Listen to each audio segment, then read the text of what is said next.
weligaa ma isweydiisay sida YouTube-ka aad fiirsanaysid loo sameeyey markiisii hore? Muuqaalkan waxaan kugu tusi doonaa sida loo sameeyo website YouTube camal ah annagoo samayn doona website-kan kuu muuqda. Marka koowaad oo aad aragtid website-kan waxaad u malaynaysaa YouTube, laakiin ma ahan YouTube-ka saxda ah ee waa website aniga sameeyey. YouTube-ka saxdana waa kana, farqi weyn uma dhexeeyo sida u jeedid. haddii aad rabtid inaad samaysid website YouTube camal ah, ila soco ilaa dhamaadka. aniga ayaa ku sharxi doona step by step.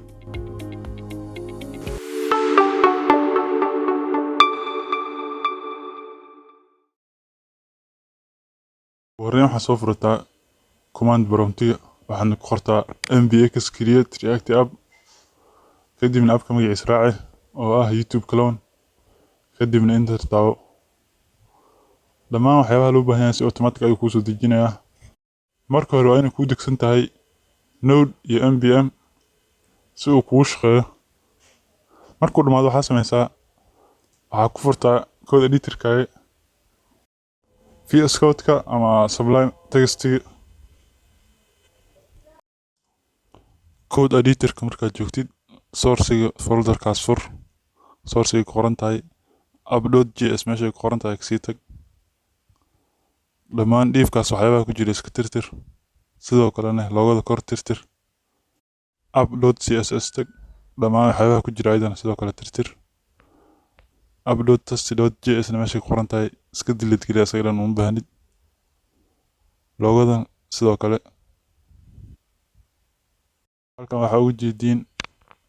folder ay ku qoran tahay img, waa folder ay ku jiraan dhammaan sawirada iyo iconiska aan u baahnahay. react markaad joogtid, sawir buu isticmaalaysid, waa inaad soo import garaysaa. marka waxaan sameynaynaa imageska dhan hal meel, hal component ayaan ku keedsanaynaa, kadib componentkaas ayaan import garaynaynaa. si fudud ayaa u isticmaali kartaa markaas. images folder tag, new file ku dhex samee, images u bixi .js, asagii tag, waxaa ku dhex sameysaa objecti, isla magaciila u bixi. objectiga waa dictionary camal, wuxuu ka kooban yahay key value pairs. key waxaa ka dhigtaa magaca kusoo xasuusan karta sawirka, required brackets, kadib quotation marks, kadibna locationka imageka geli. dhammaan imageskana sidoo kale oo meesha kugu jira sidaas samee ayagana.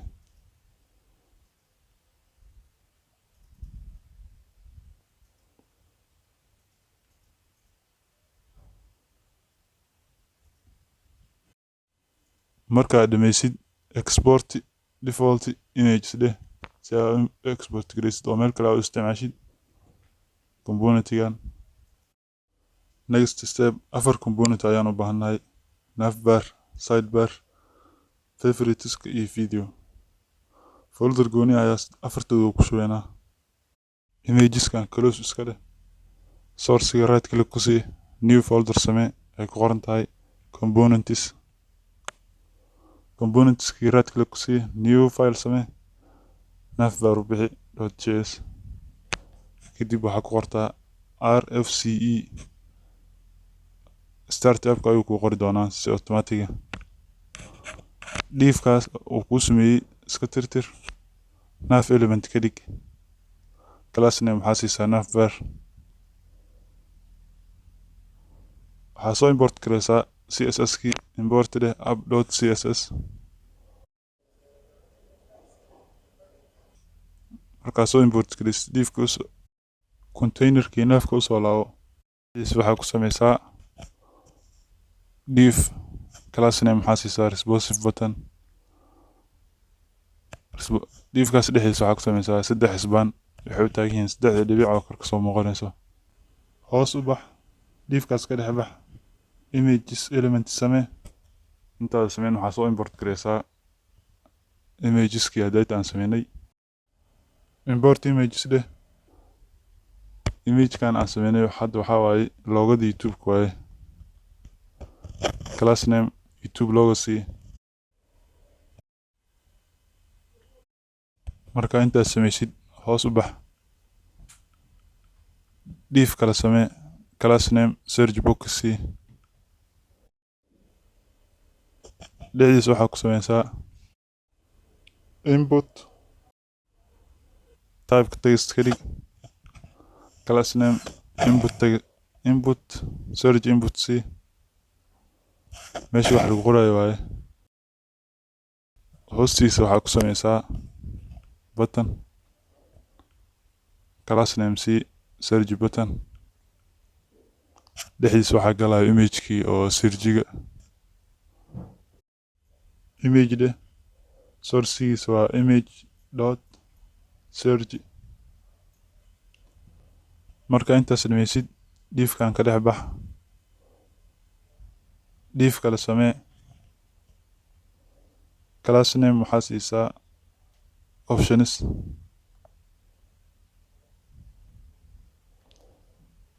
diifkaas dhexdiisa waxaa gelisaa 3 image kuwaad sourcegiisa waa images dot grid class name ayaga dhan waxaa siisaa icon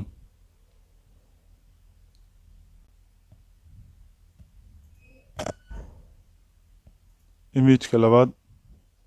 sourcegiisa waa uploadka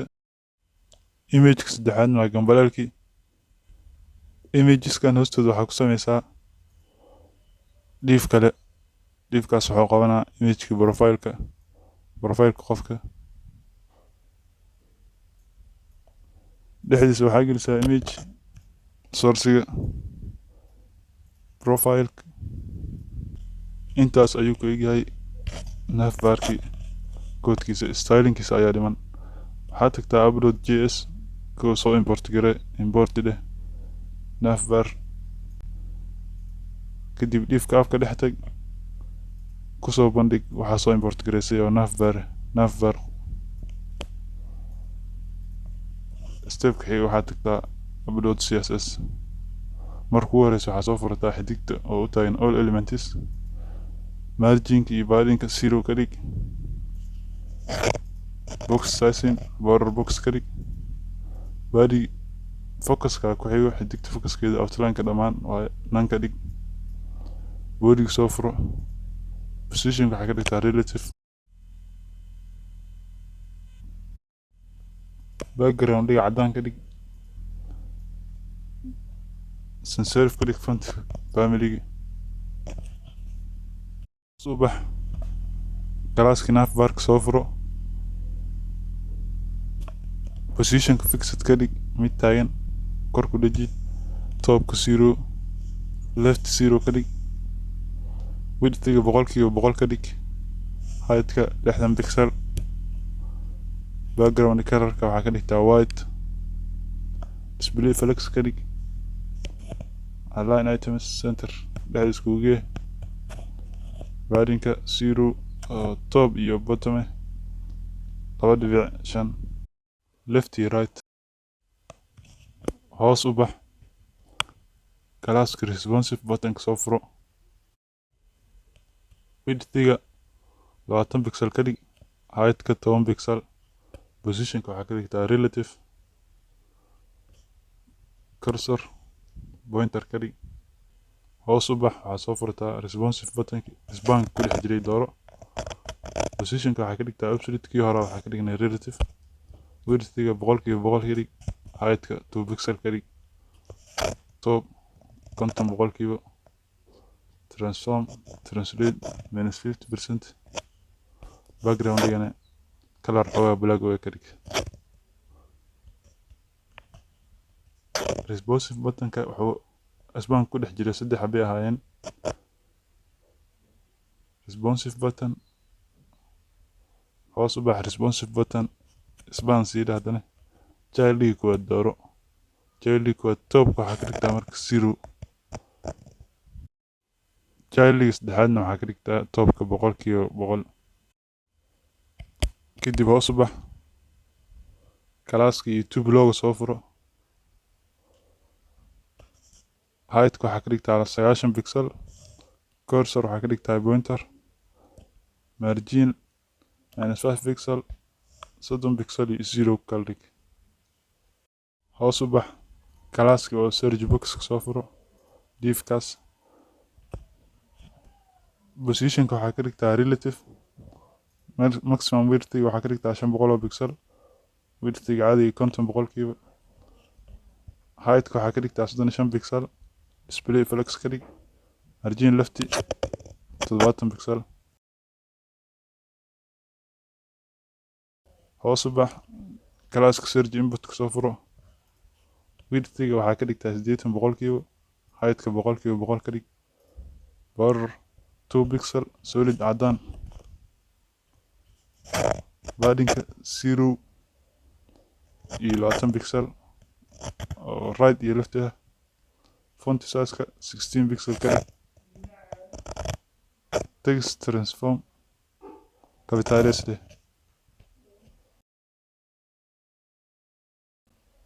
hoos u bax kadibna search button ka soo furo width 15 boqolkiiba height boqolkiiba boqol ka dhig background color cadaan border ka sidoo kale 2 pixel solid cadaan ka dhig padding ka waxaa ka dhigtaa 5 pixel iyo 0 border left waxaa ka dhigtaa none kadib hoos u bax search button-ki image ku dhex jiray soo dooro height ka boqolkiiba boqol ka dhig markaas step-ka xiga waxaa waaye optionski classka optionski soo furo height ka waxaa ka dhigtaa 35 pixel display flex ka dhig margin left auto dheh cursor pointer align item center ka dhig optionska icons ku dhex jiray soo furo classkaas height ka 80 boqolkiiba ka dhig margin left 20 pixel ka dhig cursorna pointer ka dhig kadib waxaa soo furtaa user profile-ki sawirka profile-ka dhiifkii hayay soo furo cursorka pointer ka dhig height waxaa ka dhigtaa 30 pixel border radius 50 boqolkiiba overflowna hidden dheh user profile-ka image ku jira soo furo width waxaa ka dhigtaa boqolkiiba boqol height boqolkiiba boqol object fit-kana cover ka dhig navbar-ka stylingkiisa intaas ayuu ku eegyahay step-ka xiga waxaa waaye terminal new meesha kore terminal ay ku qoran tahay new terminal soo furo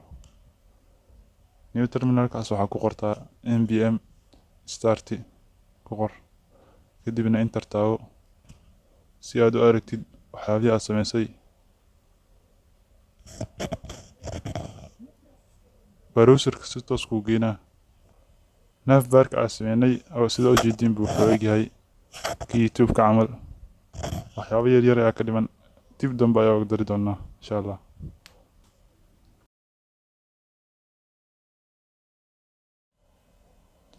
componentiga labaad oo aan u baahannahay waa sidebar-ka waaye hadda waxaan sameynay navbar kii kore sidebar-ka dhinaca waaye marka aad sameynaysa sidoo kale componentska folderkaas right click si new file kadibna magaca u bixi sidebar.js sidoo kale waxaa qortaa rfce si automatic ayuu kugu qori doonaa dhiifkan uu kuu sameeyey class name waxaa siisaa sidebar waxaa u baahan tahay inaad soo import gareysid app.css imported /app.css kadib waxaa sameysaa dhiifka dhexdiisa imaa angro tag ee soo furo elementigaas hrefkiisa hashle ka dhig class name c links iyo class name kale oo active loo dhexdiisa waxaa gelisaa marka angro tag dhexdiisa waxaa gelisaa image sidebar-ka image iyo qoraal uu ka kooban yahay sourcigiisa intaad warrin waxaa soo import gareysaa imageskii sourciga geli kadibna kadib image elementii ka dhex bax markaas waxaa ku qortaa home oo ah qoraalka ugu horeeyay inta kale waa isku mid koobiye leh bis magaca iyo waxaa ka bedeshaa image-ka saddexda xabo ugu horeysa marka aa qortid hr oo separator dhex dhig class name waxaa siisaa separator c navbarka koodkiisa intaas ayuu ku egyahay stylingkiisa ayaa dhiman waxaad tagtaa app.css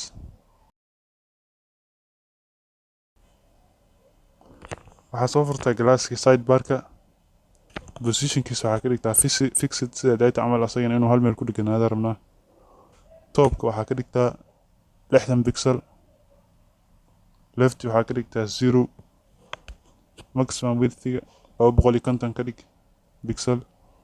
widthga caadiga 250 pixel ka dhig heightka calculation u samee 100 vh oo laga jaray 60kii data uu haystay navbarka background cadaan ka dhig padding oo right-ka waxaa ka dhigtaa 10 pixel stepka xiga waxaa soo furataa linkska galaaskooda load links dheh display waxaa ka dhigtaa block widthga 100% paddingka waxaa ka dhigtaa 10 pixel iyo 20 pixel display flex ka dhig hadana align items center dheh text transform capitalize colorka oo textiga waxaa ka dhigtaa black font size-ka waxaa ka dhigtaa 14 pixel font weight waxaa ka dhigtaa 500 text decoration nan ka dhig stepka xiga waxaa soo furataa dot links dheh image ku dhex jira sii dooro heightka 25 pixel ka dhig margin right 20 pixel ka dhig linkski hover marka la dhaho links.hover iyo links.active background-iga inuu bedelna rabnaa background-iga waxaa ka dhigtaa background-igaas RGB-ga ka dhig navbarkana sidebarkana intaas ayuu ku egyahay save dheh app.js tag marka hore sida data camal soo import garee import dheh sidebar markaa soo import gareysid meeshii kusoo bandhig haddana sidebar save dheh kadib browserkii tag wax yar ayaa ka qaldan koodka aanu laabto wax yar ayaa qalday class name-ka oo css-ka iyo isma waafajin minuskaas ayaa u dhexeysiyey waa ka tirtiray sidoo kale waxaa hilmaamay separatorkii inaa install gareeyo app.css ka tag hoos u bax class name-ka oo separator soo furo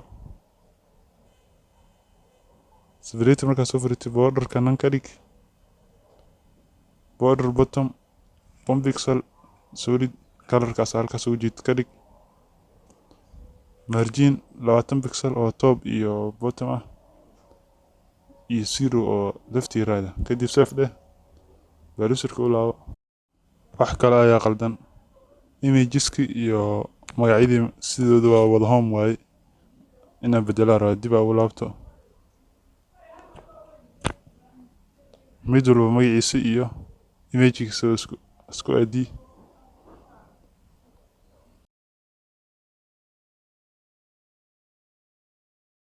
kadib save dheh halkaasa sida u jeediinbo sidoo kale sidebarka uu sameysmay sidebarka ama dhinaca youtube-ka camal uu egyahay intaas ayuu ku egyahay sidebarka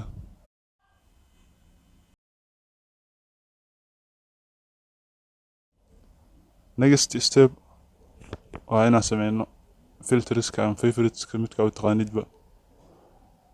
waxaad tagtaa componentska right click ku sii new file leh app.filters.js samee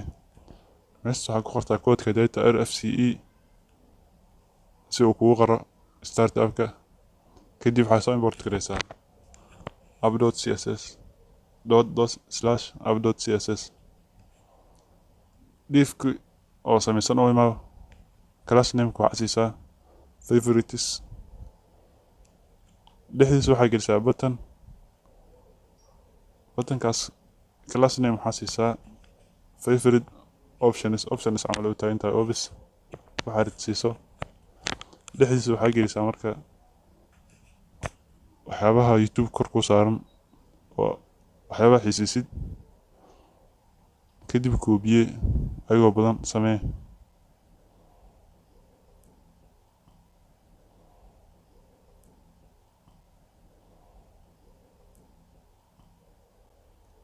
intaas ayuu ku dhamaadayna koodkiisa stylinkiisa ayaa dhiman app.css tag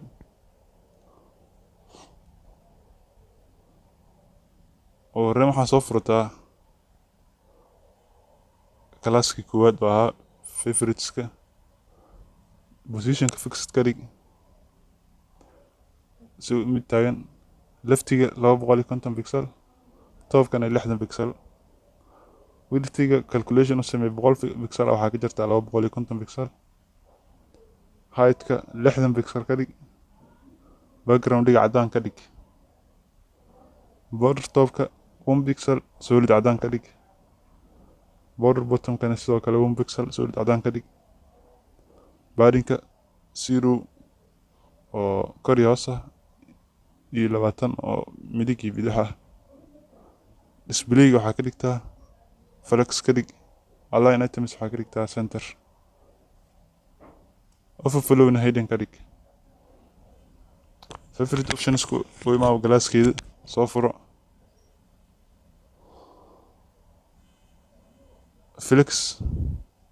flexka waxaa ka dhigtaa 00 iyo auto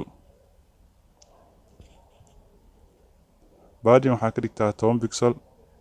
iyo 20 pixel border radius 50 pixel ka dhig background-ga cadaan ka dhig borderka 1 pixel solid cadaan ka dhig text transform capitalize ka dhig ayadana margin right 10 pixel ka dhig font size-kana waxaa ka dhigtaa 15 pixels cursor pointer ka dhig intaas ayuu ka egahay save dheh kadib app.js ka tag sida hadayta camal soo import garee markaa soo import gareysid meesha kasoo bandhig filters kadib save dheh browser ka tag sida ujeedinbo sida YouTube-ka camal u samaysmay isagana waa favoriteski ama filterski hal waxa uu kaliya ayaa ka dhiman app.css ku laabo favorite obis dheh WebKit scroll barka waxaa ka dhigtaa display nan kadib hoos imaado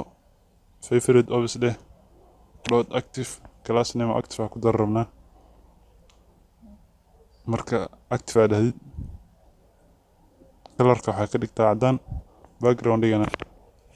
color madow u dhow waxooga ka dhig waxaa u laabataa filterski markaa u laabatid kan ugu horeeyo glass oo active ku dar glass name-ka meesha ugu dambeysa active ooga dar save dheh kadib browserka ku laabo waa kaasaa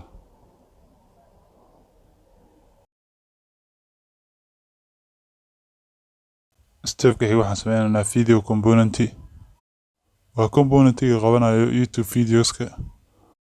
sidii caadigeed waxaa sameysaa waxaad tagtaa componentska right click ku sii new file dheh video.js oo bixi enter taabo koodka data camal qor rfce kadib enter taabo kadib waxaa soo import gareysaa app.css app.css iyo images-kana sidoo kale soo import garee waan isticmaali doonaa diifkii samaysnaa u imaado class name waxaa ka dhigtaa video container waa diifkii qabanaya dhammaan fiidiyaasha youtube-ka. intaas markaa samaysid enter dhexdiisa waxaa gelisaa div kale samee class name-ka waxaa ka dhigtaa video. divkan waa divkii qabanaya hal video uu taagan yahay. kadib hoos u bax waxaa dhex gelisaa image element. imagekan waa thumbnailkii. imagekan sourcegiisa waa image.thumbnail. class namekiisa waxaa ka dhigtaa thumbnail. hoos u bax div kale samee class namekiisa waxaa ka dhigtaa content.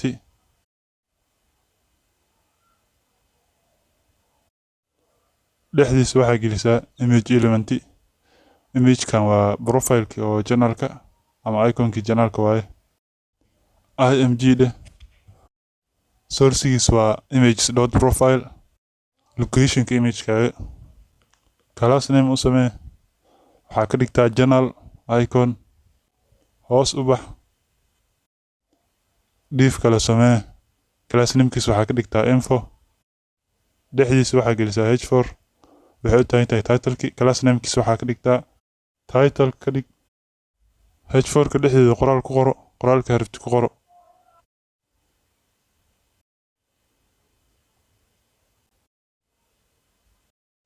hoos u bax waxaa samaysaa paragraph element. class namekiisa waxaa ka dhigtaa channel name. elementigan waa elementigii channel nameka lagu qoray.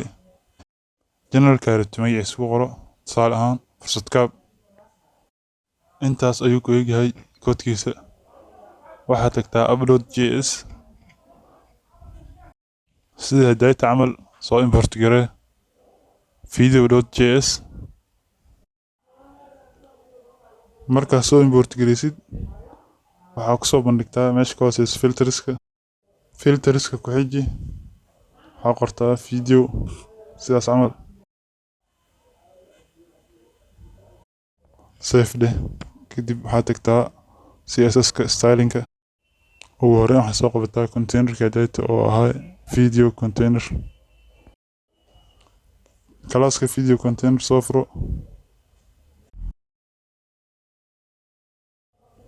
widthga calculation u samee calculation 100% oo laga jaray 250 pixel. margin top 120 pixel ka dhig. margin left 250 pixel. padding 20 pixel. display grid ka dhig. grid template columnska waxaa ka dhigtaa repeat for 25%. grid gapka waxaa ka dhigtaa 20 pixel 5 pixel. overflow x dhinaca x kana waxaa ka dhigtaa hiding. markaas kadib waxaa soo furtaa video classka videoga. minimum height waxaa ka dhigtaa 250 pixel. height kana waxaa ka dhigtaa out. kadib waxaa soo furtaa classka thumbnail. widthga waxaa ka dhigtaa 100%. heightka 150 pixel. sidoo kale object feed waxaa ka dhigtaa cover. hoos u bax waxaa soo furtaa classka contactiga. widthga waxaa ka dhigtaa 100%. waxaa ku xiga height waxaa ka dhigtaa 100 pixel. paddingka waxaa ka dhigtaa 10 pixel. displayga flex ka dhig. justify contact waxaa ka dhigtaa space between. marka intaas dhameysid waxaa soo furtaa classka kale oo ah channel iconka. widthga iyo heightka waxaa ka dhigtaa labadoodaba 40 pixel. border radiuska 50%. object fit cover ka dhig. margin right kana 10 pixel ka dhig. markaas kadib waxaa soo furtaa classka kale oo ah title leh. markaas soo furtid balaca ama widthga waxaa ka dhigtaa 100%. heightka 40 pixel ka dhig. overflowna waxaa ka dhigtaa hidden. marka intaas sameyso hoos u bax class kale soo furo channel name. font size waxaa ka dhigtaa 24 pixel. marginka waxaa ka dhigtaa 2 pixel iyo 0. colorkana mid xogaa cadaan u dhow. colorkaas aa ujeedin. markaa dhameysid waxaa lahdaa save dheh browserkii kuu furnaa u laabo browserka tag wuuna samaysmaa ujeediin.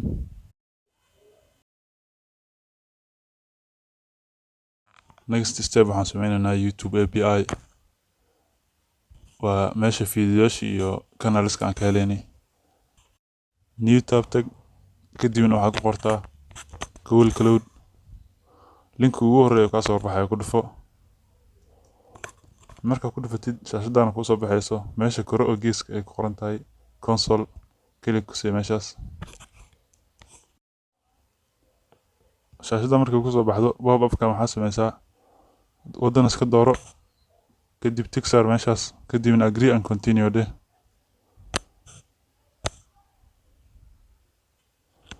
kadib waxaa taabataa meesha select project new project kadibna taabo oo gees kore projectiga magaca u bixi magaca ayrtu baxso kadibna waxaa taabataa create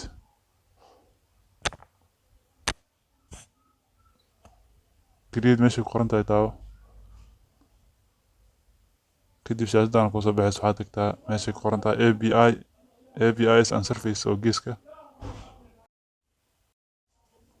kadib waxaa taabataa geeska meesha ku qoran tahay library shaashadana ku soo baxayso select projectiga meesha kore haday taabanay taabo projectiga sameysay kadibna dooro kadib waxaa raadsaa YouTube data API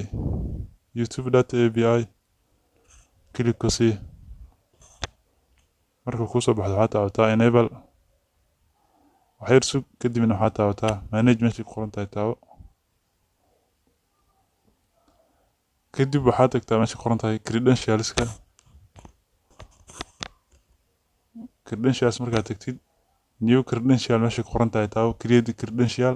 kadibna waxaa taabataa API key si automatic ah kuu sameynayo waxyar sug APIs ku soo baxayo kadib copy dheh marka copysid close ka dheh API keyga u baahnaay marka intaas sameysid code-ka u laabo data fetching ayaa sameynaynaa datada aan u baahnaay YouTube kala soo baxaynaa kadibna website-keena ku muujinaynaa wareen waxaa soo import garaysaa import dheh use state iyo use effect labadaas suug soo import garee functionka appka dhexdeeda imaw kadib waxaa sameysaa const videos iyo set videos statekaas fiidiyaasha markaa soo fetch gareyno oo soo bixino ayay qabanay kadibna waxaa sameysaa hoos u bax use effect hook samee dhexdeedana waxaa gelisaa functionka aan sameyn rabno oo ah fetch data meeshaan noogu dhex wac waa function aan sameyn rabno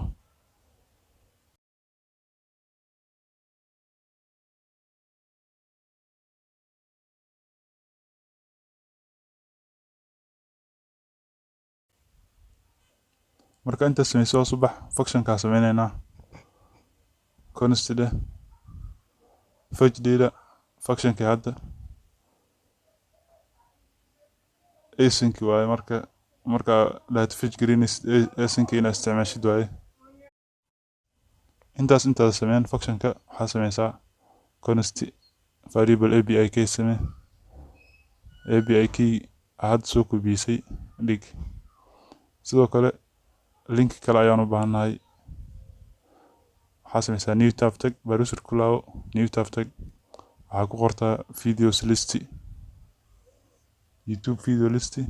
kadib link ugu horeeyo hoos u bax waxaa soo kubiyeysaa linkigaas markaa soo kubiyisid variablekaas ayaa dhex dhigaysaa hadda waxaan soo bixinaynaa datada oo fetch gareynaynaa waxaa sameysaa hoos u bax waxaa sameysaa variable cusub response u bixi await dheh kadib waxaa dhahdaa fetch si ay datada soo bixino meesha ugu horeysa waxaa gelisaa linkiga data variableka u dhibnay oo ah video API plus the URL search parameters video API ga ayaa waxaan ku dareynaa parameters markaad keyga waxaa ka dhigtaa API key oo data aan kor soo dhignay partiga waxaa ka dhigtaa snippet jatiga waxaa ka dhigtaa most popular maximum result gana waxaa ka dhigtaa 1 hadhuutii aan badsaneynaa haddaba ka dhig region code kan waxaa ka dhigtaa waddanka rabtid US camal haddii rabtid waxaa ka dhigi kartaa GB oo Ingiriiska ah kadib hoos u bax datada soo fetch gareynay responsigeeda waxaa dhahdaa const data is equal await daydane responsiga hadda aan soo fetch gareynay .json u bedel kadib waxaa sameysaa hoos u bax console.log aan uma baahnin iska dhigi kartaa hoos u bax kor u baxay waxaa sameysaa set videos waxaa u bedeshaa datada soo fetch gareynay .items marka intaas sameysid videogii componentigaas barbarti ahaan waxaa siisaa videoska hadda oo stateka kadib waxaad tagtaa video.js componentigaas tag kadib waxaa sameysaa videoski aan barbarti ahaan u siinay parameterka soo dhigo containerka oo video container dhiifkaas hoostiisa waxaa ku sameysaa curly braces oo javascript kooda qor rabnaa ka dhigan kadib waxaa dhahdaa videos.map video return kadib koodkaana soo koobiyey meesha dhex geli waxaa u baahan tahay kadib imageski sourceyaashooda inaad bedeshid image kuwaad sourcegiisa waxaa ka dhigaysaa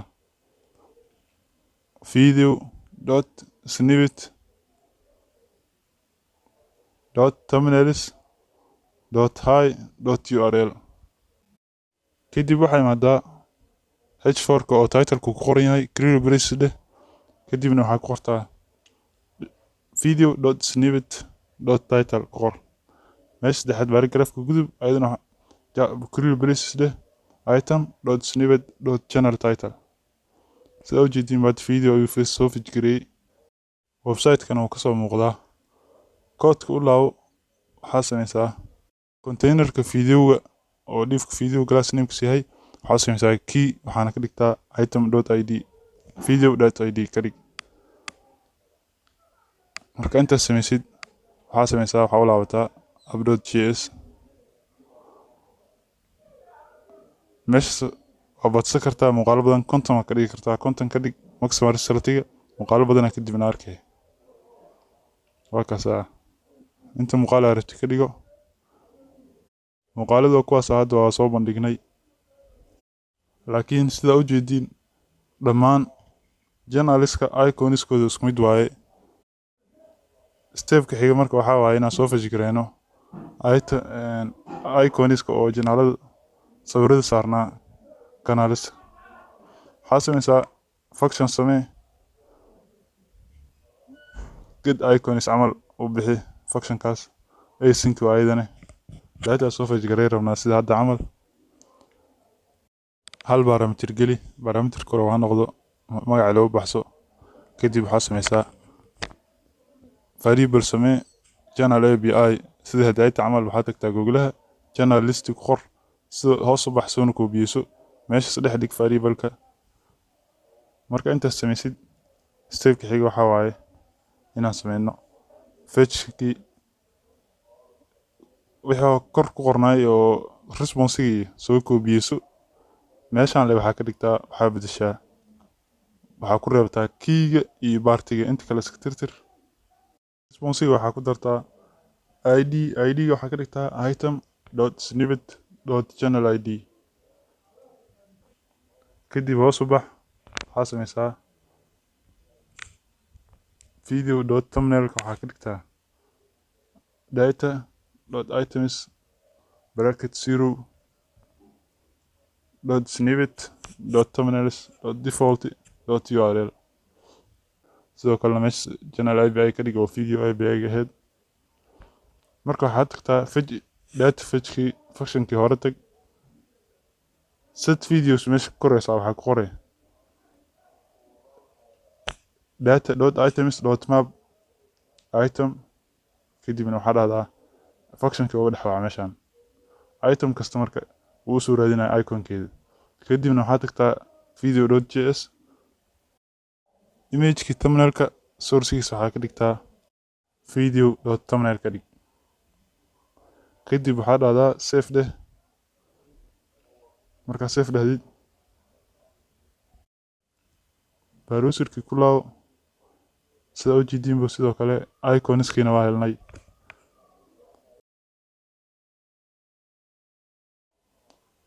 next step waxaa waaye inaan sameyno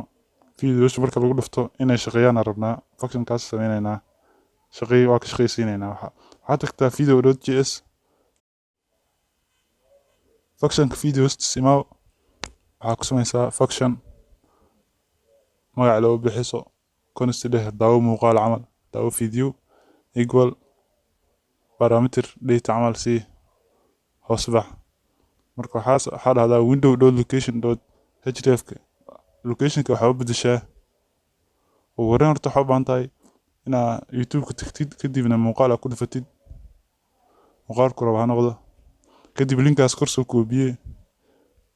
markaa soo koobiyeysid waxaa usoo laabtay codkaaga linkigii meeshuu ku koobiyey laakiin waxaa u baahan tahay quotation markiska maahan quotation markiska oo meesha ugu koreyso ku taalo wanka dhinaciisa keyboardka wanka meesha ka xigto kadib waxaa iska tirtirtaa queryga equal wax ka dambeeya linkiga wax ka dambeeya iska tirtir meeshaas waxaa dhahdaa dollar sign bracket curly braces kadibna data geli hoos soo bax waxaa imaadaa containerka oo videoga dhiifka videoga imaa on click waxaa dhahdaa bracket functionka u wac waxaana dhex gelisaa video.id dhex geli parameterka waxaa u siisaa video.id hadda baraaweyno ku dhufana muuqaal u laawo sida ujeedid buu shaqeynayaa videogi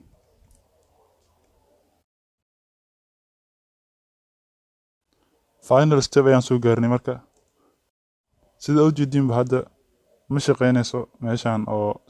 search barka ma shaqeynayso wax walba haddaa raadisid ayada stepkan waxaa waaye stepka sida loogu shaqeyn lahaa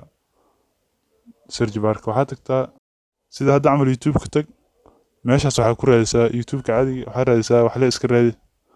kadibna markaa wax raadisid linkiga kor soo koobiyey sida hadda camal markaa soo koobiyeysid koodka imaa meesha ka tirsan tahay waa navbarka searchiga navbarka tag waxaa u baahan tahay marka inaad soo import gareysid marka koowaad inaad soo import gareysid useref hoog oo lahaa useref soo import garee markaa soo import gareysid functionka oo navbarka hoostiisa imaa waxaa ku sameysaa variable cusub ku samee variableka waxaa waaye const dheh myref magac le magaca artu bixi input ref camal equal dheh useref bracket waxbaa dhex gelin semicolon dheh kadib hoos u baxa waxaa tagtaa search inputka elementigaas tag attribute cusub u samee ref dheh waxaa dhahdaa marka variableka sameysa geli meeshaas kadib functionkana u baahanaa inaan sameyno const dheh search change ama magaca artu baxso equal parameter ayada wax parameter ma lahan functionka dhexdeeda waxaa gelisaa marka linkii horta variableka u samee search link camal linkigii soo koobiyeysa dhig sidoo kalena queryga wax ka dambeeya iska tirtir sidoo kale markaad tirtirtid oo subax waxaa sameysaa statement fiiri haddii inputka value uu leeyahay waxaa sameysaa window.locationka waxaa u bedeshaa search linkigii oo lagu daray input refka .current.value kadibna waxaa sameysaa hoos u bax waxaa tagtaa inputkii buttonka ku xigay oo searchiga ahaa on click waxaa uga dhigtaa marka functionka on click sequel functionka hadda soo sameysa dheh hadda aan baraweyno sa ujeediinbu raadisid oo shaqeynaa, fursad ka raadi oo shaqeynaa. YouTube-ka intaas ayuu ku egyahay, kaliya waxaa dhiman naashnaas yar inaa dhamaystiratid.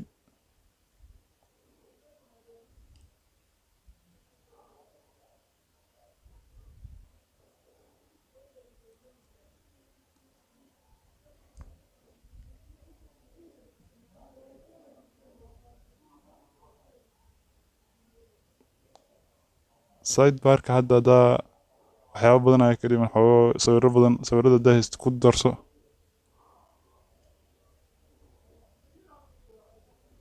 Sawirro badan ayaa ku dardaray sida u jeediinbu.